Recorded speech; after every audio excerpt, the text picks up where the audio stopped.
सगळ्यांचं हार्दिक स्वागत आहे आपल्या यूट्यूब चॅनलवरती। ही जी मेथी आहे हिला या ठिकाणी जो शेंडा फुटतो व नवीन पाने या ठिकाणी आल्यानंतर आपण त्याची काढणी या ठिकाणी करीत असतो।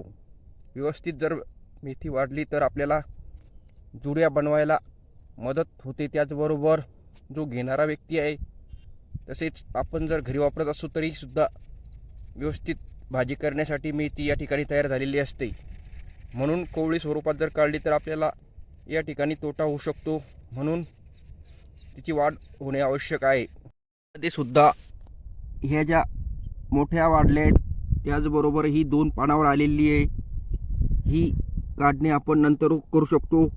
ह्या ज्या मोठ्या आल्या आहेत त्यांची सुद्धा थोडीशी वाढणी करू द्यावी, जेणेकरून आपल्याला जुड्या बनवताना या ठिकाणी व्यवस्थित मदत होईल। त्याचबरोबर आपल्याला तोटा या ठिकाणी होणार नाही। म्हणून अशा प्रकारे आपण लागवड करून योग्य वाढणी झाल्यानंतरच त्याची या ठिकाणी काढणी करावी, जेणेकरून आपल्याला व घेणाऱ्याला दोघांनाही फायदा या ठिकाणी राहील। धन्यवाद।